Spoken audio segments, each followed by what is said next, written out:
the Green Hornet.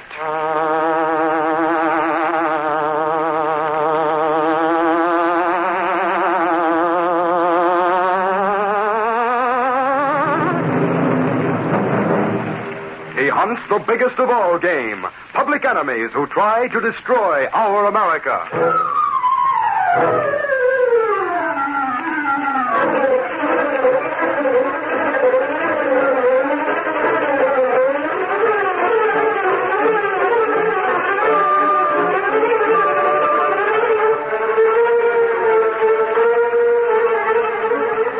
With his faithful valet Kato, Britt Reid, daring young publisher, matches wits with the Underworld, risking his life that criminals and racketeers within the law may feel its weight by the sting of the Green Hornet.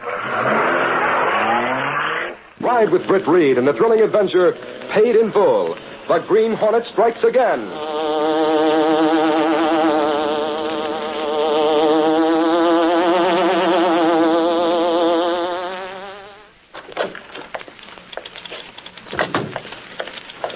A young lady entered the office of the Instant Loan Company and approached the cashier's desk.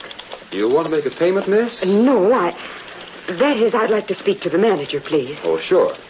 Oh, that's him over there, Mr. Sedgwick. Thank you. Mr. Sedgwick? Yes, I'm Mr. Sedgwick. What can I do for you? I wanted to talk to you about a payment that's due today. You see, Come into my office. We can talk there. All right.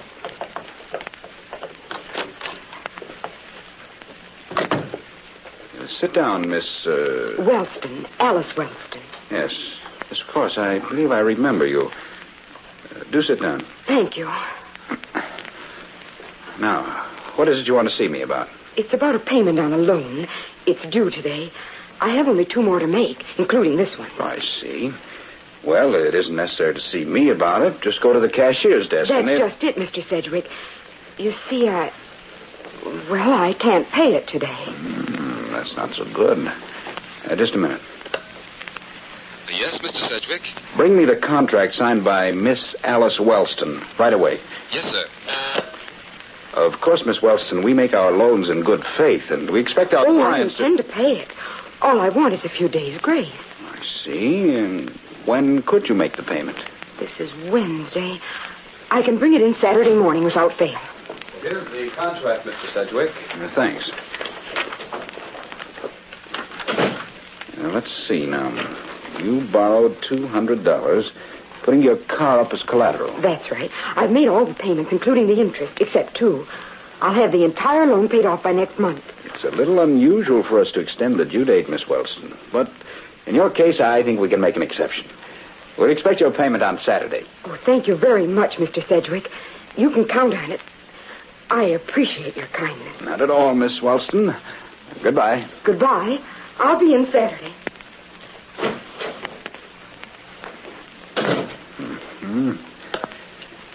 What's cooking, boss?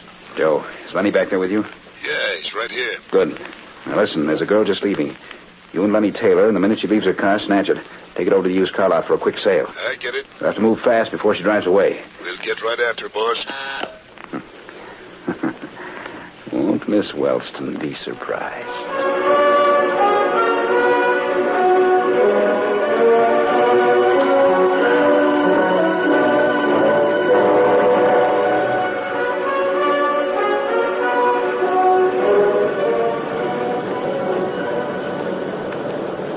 Joe, we've had several chances to snatch that car. What are we waiting for? Stop yapping, Lenny. We gotta wait till after 5 o'clock when the office is closed before we snatch it, so as to make it legal. Oh, look. She's making another stop. It's after 5 now. Yeah, we'll grab it this time. As soon as she goes into that store there. Pull in behind her car. Right.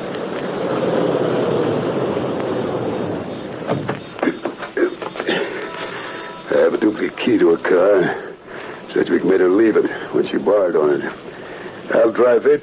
You can follow in the tow car. Okay. Tow car will make people think we're from a garage.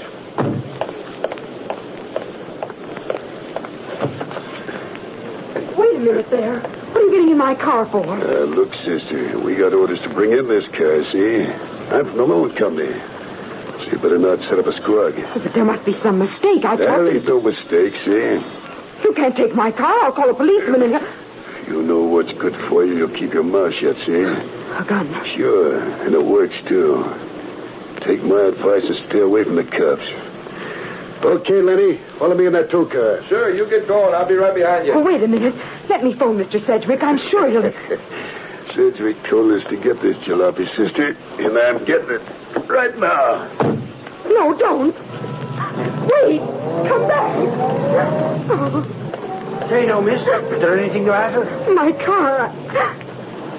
No. No, it's all right, thank you. Well, what about your car? Did somebody steal it or something? Maybe we better call a cop and tell him... No. Please, I'd rather you forget the whole matter. I thank you just the same. Now, what do you know about that? I could have sworn there was something funny going on here.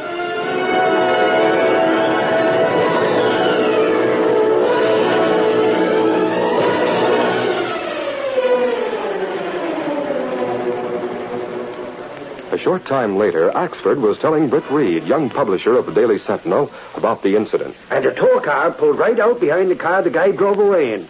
The poor girl seemed scared to death, Reid. And she wouldn't have anything to say about it, eh? That's right. You know, I could have swore as I started toward him that I saw a gun in the guy's hand. Then he got in and drove off. Sounds to me like another one of those Jip loan companies snatching a car for non-payment. Come on with me. Sure. Where are you going? To the city room. Well, Miss Case, I'm going down to talk to Gunnigan. All right, Mr. Reid. Oh, do you have that list of loan companies? The one I asked you to make up the other day. Yes, sir, I have it right here. Here it is. Oh, thanks. I'll take it along. If I get any calls, Casey, put them through to the city room. Okay, Chief. Think you're funny, don't you? Well, what do you think? Boy, that's what.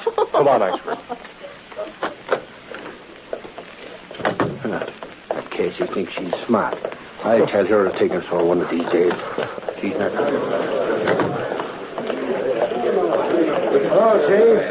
Hi, Axford. Hi, Oh, Gunnigan, do you have a minute? Sure, what's up? I spoke to you last week about starting a campaign against Jip loan companies. Remember? Yeah. How do you want to begin? Well, I have a list of more or less questionable companies.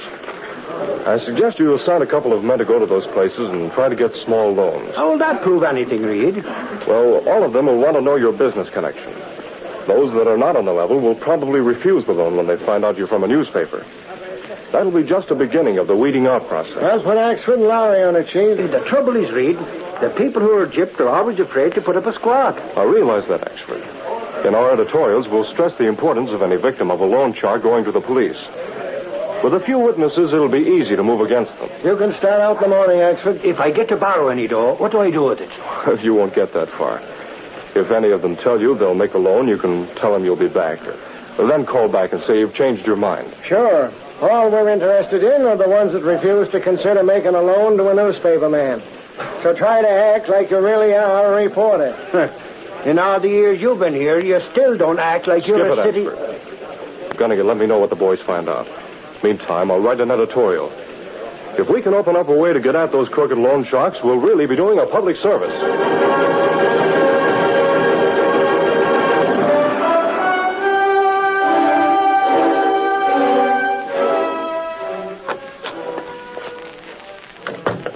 Good morning. Do you wish to make a payment, or did you come to arrange a loan? I want to see about getting a small loan. Oh, very well. Just step into that small office over there and make yourself comfortable. Mr. Sedgwick is busy with another client, but he'll soon be finished. Okay, thanks.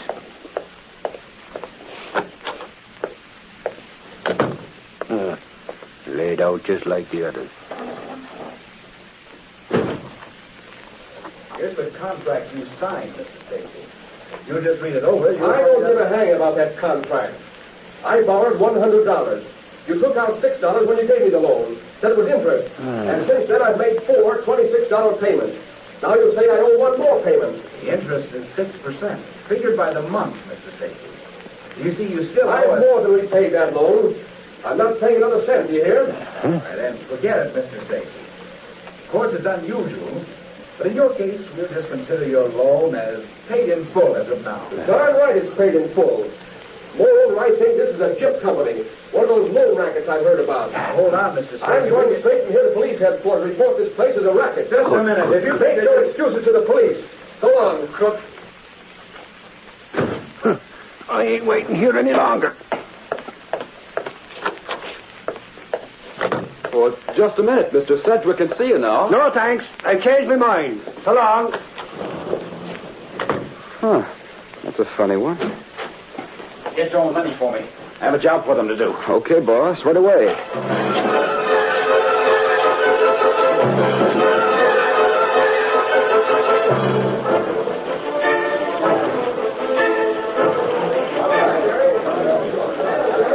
Here comes Axford now, Chief. Hello, Axford. How did you make out this morning? Any luck? Reed, I think I got something. That I have. How many places you been to? 3 so far. Lowry covered 6 of those places this morning. So what? I didn't go busting in and out just to say I went into a lot of loan companies, Gunnigan. When I take on an assignment, I do it thorough. In case you'd like to know. Well, Lowry didn't have much luck. That is, the places he visited seem to be on the up and up. When is it to turn up, Axford? Well, Reed, 2 of them places took me name and all that sort of thing, and then said they'd let me know if I could have a loan after they checked the information I gave them. Well, that's the proper procedure, all right. Sure. But in the last place I went, the Instant Loan Company, I went into a little booth-like place to wait.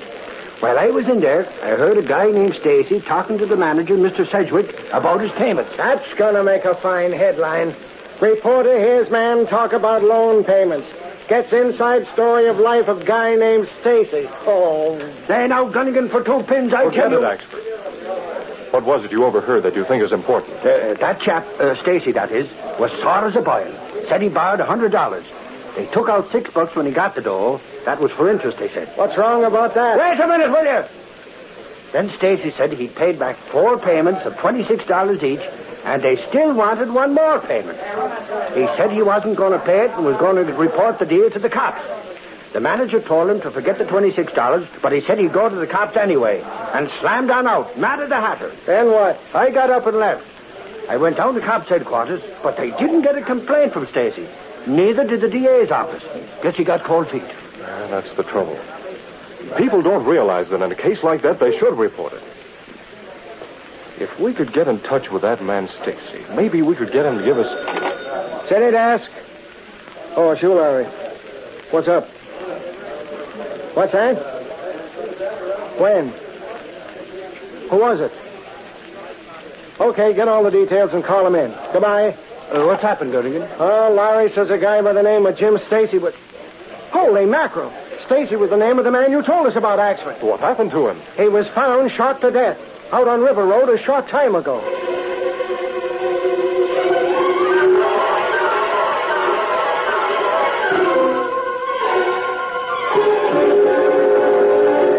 We'll continue our Green Hornet adventure in just a moment.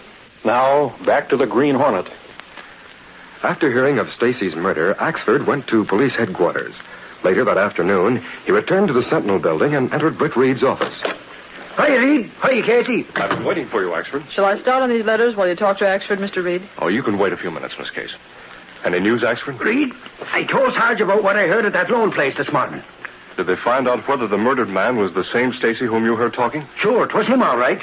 Sarge sent a man to the loan company to check. The manager admitted Stacy, Jim Stacy, had been there this morning. Well, that doesn't implicate him in the murder in any way. He's safe in admitting that. Remember what Axford told you? I should think the police would question that loan company manager about the argument Stacy had with him. They did question him about that. But what do you think, Reid? Well? That spalpeen of a manager told him that he and Stacy didn't have an argument at all. And he said Stacy's loan had been fully paid up and showed the paper to prove it. Well, then maybe you just thought you heard an argument. Is that so now? When I say I heard them arguing, it's the truth. And anyone who says that There's no doubt that the loan manager lied. Sure he did. And to my way of thinking, that shows he's got something to hide. Maybe murder. You can't accuse a man of murder without proof. That's right, Miss Case. But whether he had any connection with the murder of Stacy or not, the fact that he lied does prove he's got something to cover up in connection with his loan business. Sure. But without complaining witnesses, the cops can't just walk in and tell him he's running a jip joint. Yeah, I know. Well, perhaps something will turn up that will tip their hands sooner or later. We'll just have to hope. Well, I'm going back to headquarters. If I get anything new on the murder, I'll phone in. So long. That evening, Britt Reid left his office and went to his apartment where Kato, his faithful Filipino valet, and the only person knowing his identity as the Green Hornet, was waiting. You hear there's something on mine, perhaps, Mr. Britt? Yes, Kato. That Stacy murder that's just been headlined in the papers. Axford feels sure the outcome of an argument Stacy had with the manager of the Instant Loan Company. Why he not tell police of suspicions? He did, and they investigated, but found nothing in the way of proof. In fact, they only have Axford's word for it that Stacy had an argument at the loan office about his payments and then threatened to go to the police. What do you think? I believe Axford, Kato. I'd like to have a look at the loan contracts they closed out yesterday and today at that loan place. Well, loan company closed for the night now. I know. It's good time for Green Hornet perhaps to have look into office. Right. And that's exactly what the Green Hornet's going to do, with your help. Come on. Stepping through a secret panel in the rear of a closet in his bedroom, Britt Reid and Kato went along a narrow passageway built within the walls of the apartment itself. This passage led to an adjoining building which fronted on a dark side street. Though supposedly abandoned, this building served as the hiding place for the sleek, superpowered Black Beauty, streamlined car of the Green Hornet. Britt Reid pressed a button. The great car roared into life. A section of the wall in front raised automatically, then closed as the gleaming Black Beauty sped into the darkness.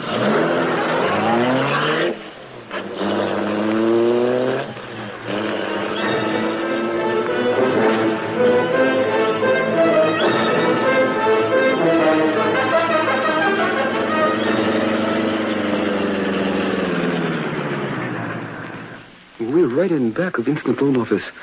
With this alley, good dark place to leave Black Beauty. Yes, and we won't be long. Let's go. It must be difficult to get into that place. No, they have the ground floor. And their place runs through to the back here. We can get in the back way. Moving quickly and silently to the back door, the sinister figure of the Green Hornet and his faithful assistant soon effected an entrance into the Instant Loan Company offices by using a special skeleton key. Come on, stay close behind me. A few seconds later, Britt and Kato started the search through files and desk drawers. The search was thorough, but still Britt seemed unsatisfied. But finally, as he searched the manager's desk, his voice held a note of satisfaction as he called in a low tone to Kato. Kato, I think I found what we've been looking for. Oh, that's good. Where do you find them? Here, in the basket on Sedgwick's desk. See? This folder is labeled Closed Out Contracts. Oh. Here's a contract in the name of Jim Stacy, marked paid in full and dated today. Here's another. Let's see. This is in the name of Miss Alice Wellston. And it's... I wonder. What do you think of? This contract's marked paid in full, car impounded and sold for non-payment. And it's dated yesterday. What's that mean to you? Kato, Axford saw two men drive off with a car that belonged to a girl who seemed very upset. Also, Axford said he was sure they had threatened her with a gun. That was yesterday afternoon. According to this contract, her payment was due yesterday. Well, that's not good. No, it's illegal for them to pick up a car on the due date, and without a court order. We're going to call on Miss Alice Wellston and a couple of these others whose contracts are here. Maybe we can force them to go to the police and give evidence against this Jip Company. Come on.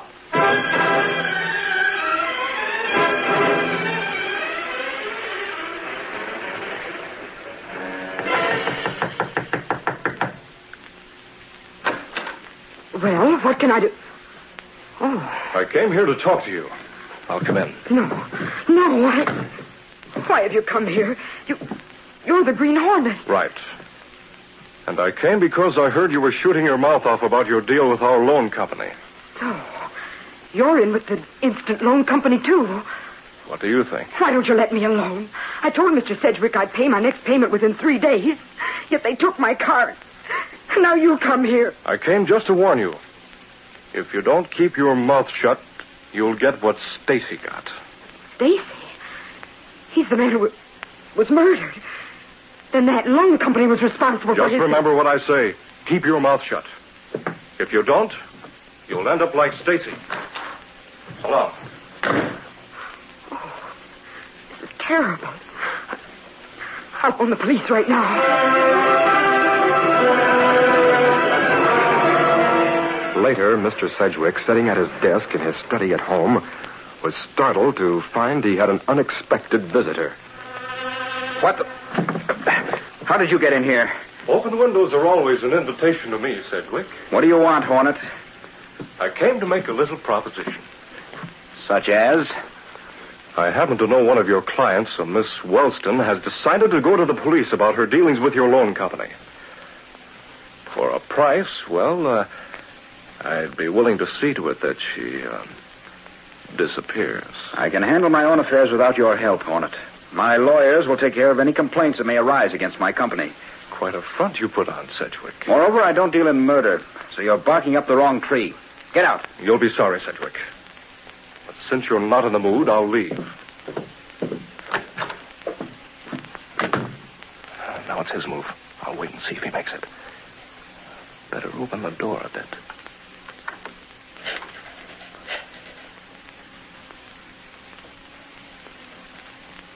Hello, Joe. Listen closely. Get Lenny and go to that Wilson girl's place. Yes, that's right. She's been talking. You'll know what to do. Yes, go right away. Goodbye. That's what I wanted to hear. Now I'll join Kato.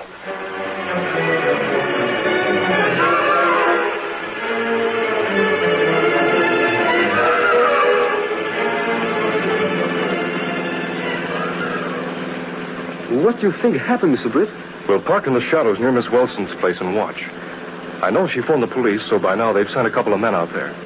Sedgwick's men will go there, and we'll be nearby to see that they don't get away. What do you hope will happen? The men he's sending to Miss Wellston's must be the same ones that killed Stacy. If the police get them, they'll grill them after what I said to Miss Wellston. One of those men will be bound to break down. Step on it, kid.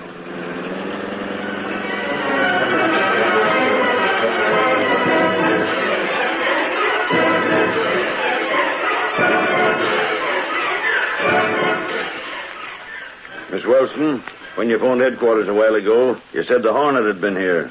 Is that right? Yes, Sergeant Burke, he was. Suffering snakes. Maybe he'll come back. He said if I talked to the police, they'd give me the same thing they gave Stacy. Holy smoke. Then he was in on that killing. That he was, Sarge. I'd bet on it. He mentioned the Instant Loan Company. I've already told you about that. Sure. And a dirty deal it was, too. With you as a witness. What's the matter, Cassidy? What are you waving for? Quiet, Sarge. Two men just come up on the porch. I can see him out this window. Holy crow. Must be the Hornet coming back. Quick. We'll hide behind that screen in the corner. You let him in, Miss Wellston, and we'll grab him. Come on, Axford. Now, Axford, you and Cassidy don't make a move till I tell you. If they get suspicious, they won't come into the hall and we'll lose them. Good thing we left the squad car on the side street. Quiet now.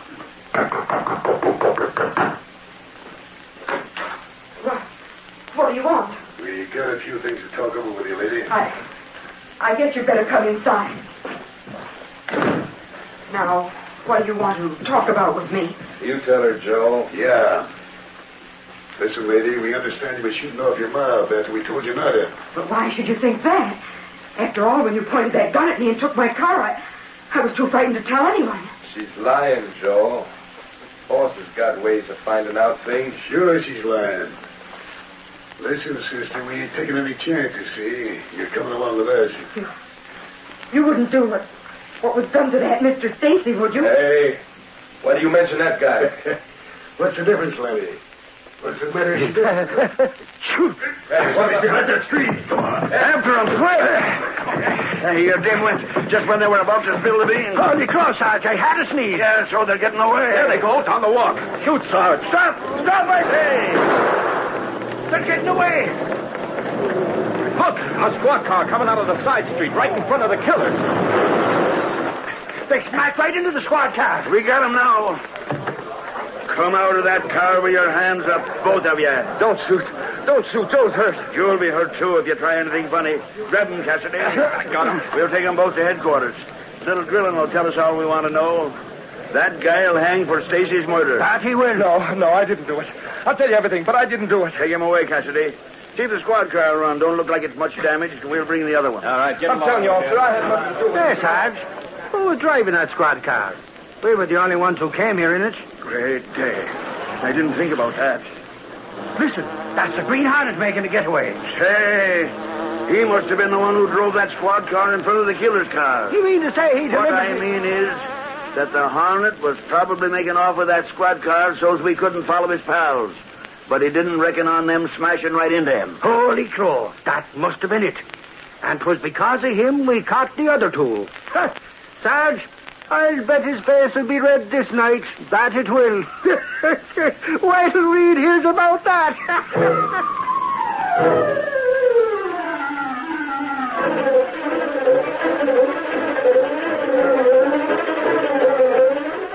That's the Lextree! That's the killer confessed lone racket smash Green Hornet implicated!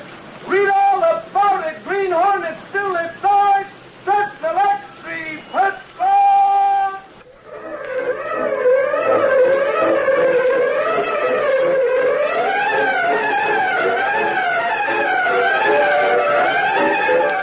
These popular radio dramas, created by George W. Trendle, are a copyrighted feature of the Green Hornet, Incorporated. All characters, names, places, and incidents used are fictitious.